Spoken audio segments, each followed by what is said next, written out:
Selamat datang di Tidur dengan Sains. Malam ini kita justru akan diam sejenak, lalu memandang langit, tempat sesuatu yang sangat terang, sangat cepat, dan sangat tua, sesekali membelah gelap, lalu hilang begitu saja. Petir. Kalau dipikir-pikir, petir itu aneh sekali. Dia muncul hanya sesaat. Cahaya kecil di langit itu ternyata bukan sekadar kilat biasa, melainkan salah satu peristiwa listrik paling besar yang bisa kamu lihat langsung dari bumi. Bayangkan awan gelap di atas sana, bukan cuma kumpulan uap air biasa, tapi semacam pabrik listrik raksasa. Di dalam awan badai, butiran es kecil, air, dan udara bergerak naik turun dengan sangat liar, saling bertabrakan, saling bergesekan, dan dari kekacauan itu, muatan listrik mulai terpisah.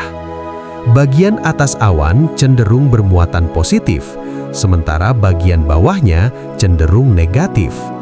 Dan yang menarik, bumi di bawah awan itu perlahan ikut bereaksi. Tanah, pohon, atap rumah, bahkan benda-benda tinggi di sekitarmu bisa mengalami penumpukan muatan lawan. Jadi sebelum petir benar-benar menyambar, sebenarnya langit dan bumi sudah seperti dua sisi baterai raksasa yang hanya menunggu satu momen kecil untuk tersambung. Dan saat sambungan itu terjadi, langit seperti menyalakan saklar. Lihat itu, sebenarnya bukan cahaya yang santai turun dari langit seperti garis lurus indah di film. Petir bergerak dengan cara yang jauh lebih aneh dan sedikit menyeramkan kalau dibayangkan terlalu lama. Ia sering dimulai dari jalur kecil tak terlihat, semacam pencari jalan listrik yang melompat-lompat turun dari awan dalam langkah sangat pendek, mencari rute termudah menuju bumi.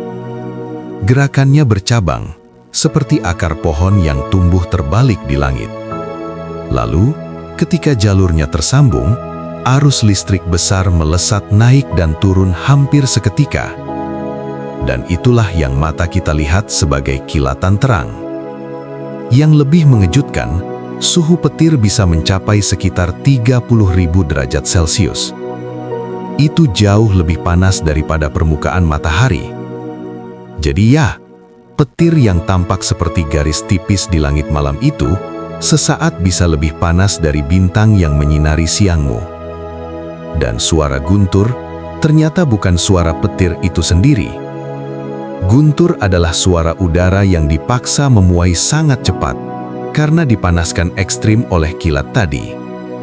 Udara yang tadinya diam, mendadak mengembang seperti ledakan tak terlihat, lalu menciptakan gelombang suara besar yang kita dengar beberapa detik kemudian.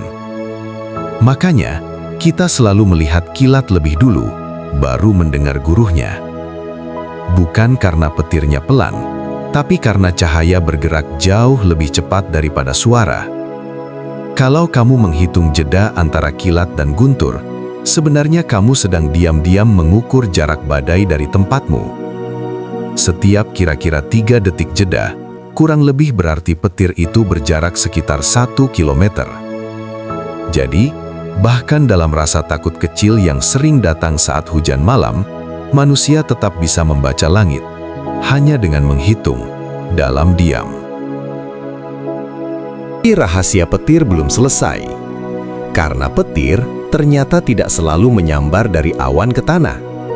Banyak petir justru terjadi di dalam awan itu sendiri, atau dari satu awan ke awan lain, seperti percakapan listrik yang tidak pernah sampai ke bumi.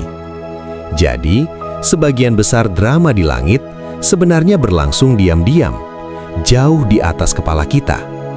Dan ada hal lain yang lebih aneh. Bumi ternyata mengalami jutaan sambaran petir setiap tahun.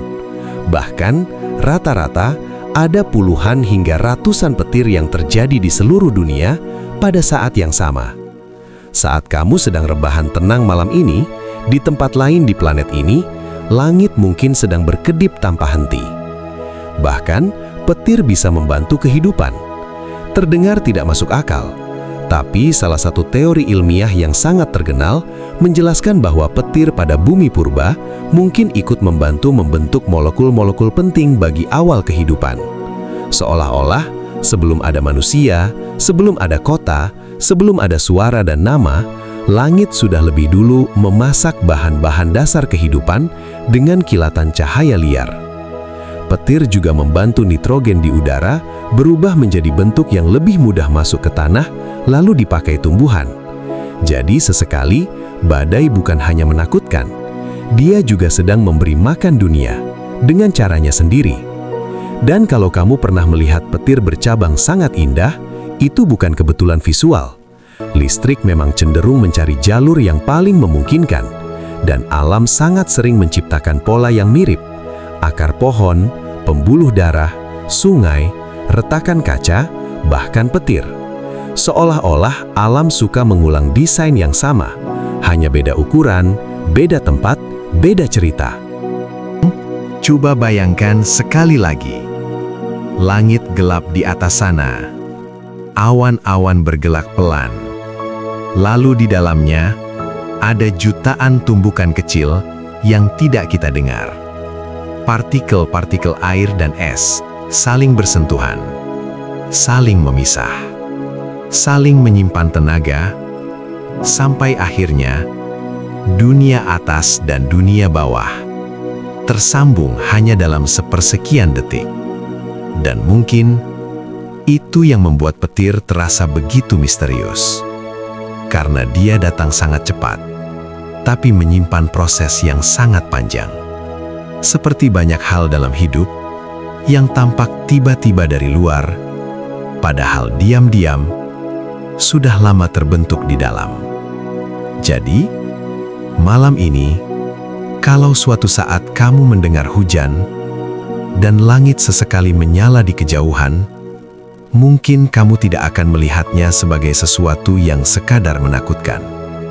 Mungkin kamu akan melihatnya sebagai listrik purba, tarian suhu yang lebih panas dari matahari, suara udara yang meledak, dan percakapan diam antara awan, bumi, dan waktu. Sekarang, biarkan langit menjauh perlahan. Biarkan suara dalam kepalamu ikut tenang. Dan biarkan rasa penasaran itu pelan-pelan tertidur bersamamu. Selamat malam.